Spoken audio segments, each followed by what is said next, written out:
Assalamualaikum warahmatullahi wabarakatuh. Halo semua, selamat malam. Perkenalkan, saya dari kelompok 2. Dan kelompok saya ada Mbak Asih, Mbak Linda, Mbak Diana, Mbak Lina, serta Mbak Putri. Dan saya sendiri, Luciana. Di kesempatan kali ini, saya dan rekan-rekan saya akan mempresentasikan dari modul 8, yaitu tentang persebaran sumber daya alam di Indonesia. Nah, langsung saja kita ke materinya ya. Pengertian dari sumber daya alam atau natural resource adalah segala sesuatu yang berasal dari alam, yang dapat digunakan untuk memenuhi kebutuhan hidup manusia. Nah, Indonesia memiliki potensi kekayaan alam yang beraneka ragam, baik yang ada di darat maupun di laut. Kekayaan alam Indonesia juga telah lama dimanfaatkan untuk kesejahteraan penduduk, mulai dari sumber daya hutan, ternak, pertambangan, kelautan, dan pariwisata. Sumber daya kehutanan di Indonesia sangat melimpah, misalnya di Kalimantan, Sulawesi, dan Papua, yang masih memiliki hutan luas dan ekosistem yang masih terjaga. Begitu pula dengan pertambangan di Indonesia, sangatlah beragam dan persebarannya hampir merata.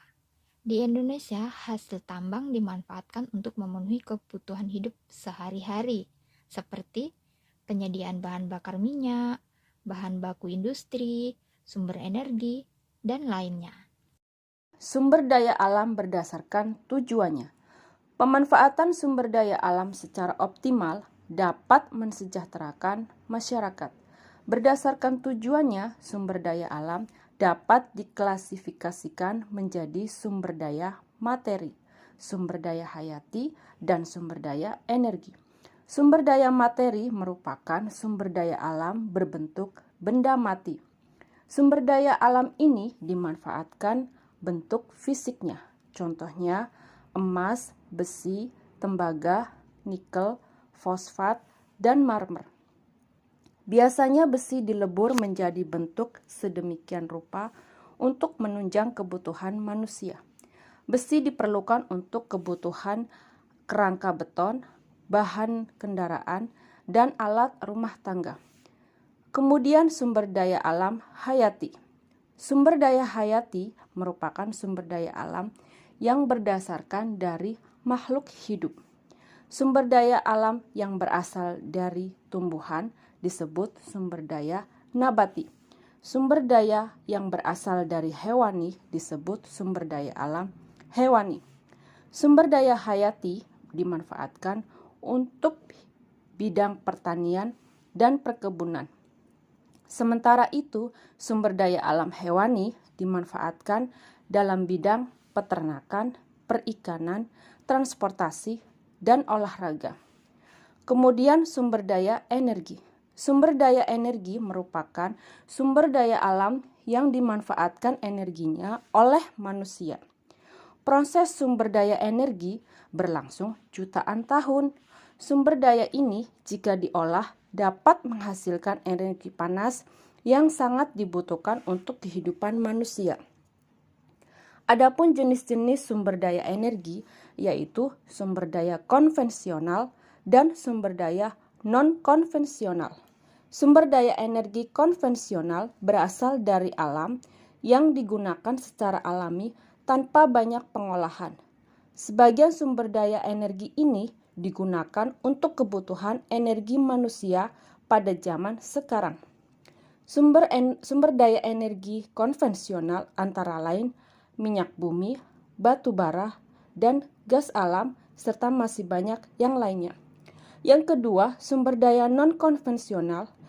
Sumber daya energi non-konvensional berasal dari penemuan dan pengembangan teknologi yang dilakukan oleh manusia.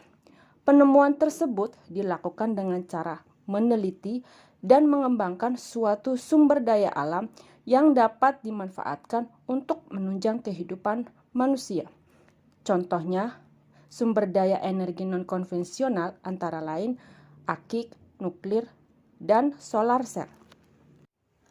Berdasarkan kondisi geologisnya, Indonesia berada di jalur cincin api. Jalur ini dilalui oleh berbagai batas lempeng dan memiliki banyak gunung api. Kondisi ini menyebabkan potensi dan persebaran sumber daya alam di Indonesia yang sangat beragam. Setiap wilayah Indonesia memiliki karakteristik alam yang berbeda.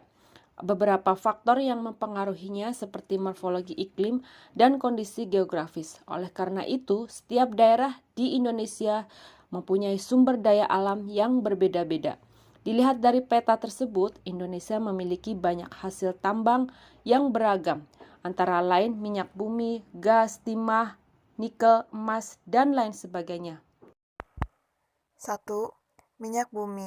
Gas alam batubara merupakan sumber daya alam yang berasal dari pelepukan sisa-sisa makhluk hidup. Digunakan sebagai bahan bakar kendaraan, pembangkit listrik, LPG, dan lain sebagainya. 2.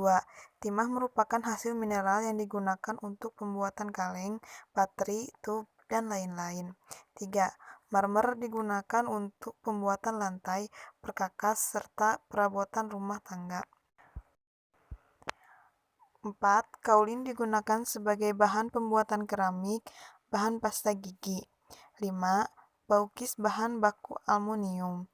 6. Nikel digunakan sebagai bahan campuran dalam industri besi baja agar kuat dan tahan karat, serta digunakan dalam pembuatan pipa tekanan tinggi, yaitu pada bagian otomotif dan mesin. 7. Emas digunakan sebagai perhiasan, elektronik, dan standar keuangan. Selain memiliki sumber daya alam pertambangan, Indonesia juga memiliki wilayah hutan yang cukup luas dan lautan. Persebaran sumber daya alam tersebut dapat diperbarui dan digunakan berulang kali. Contoh dari sumber daya alam yang dapat diperbarui yaitu sumber daya kelautan seperti kerang, mutiara, udang, ikan tuna, dan lain-lain.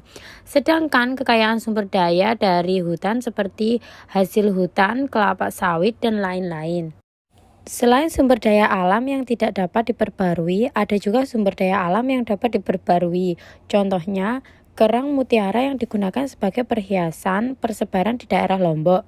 Ikan laut dan udang sebagai sumber pangan juga sebagai komoditas ekspor ke luar negeri seperti Jepang. Rumput laut sebagai bahan baku pembuatan agar-agar. 4. Kelapa sawit. Kelapa sawit merupakan tumbuhan industri yang digunakan sebagai bahan baku penghasil minyak masak, minyak industri, maupun bahan bakar. Persebaran kelapa sawit di daerah Sumatera, Kalimantan, dan Riau. Kelima, hasil hutan. Hasil hutan adalah segala macam material yang didapatkan dari hutan untuk penggunaan komersial, seperti kayu potong, kertas, dan pakan hewan ternak.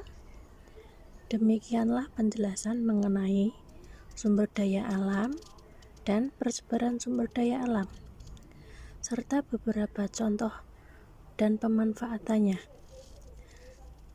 Hendaklah kita senantiasa bijak dan berhati-hati dalam penggunaannya.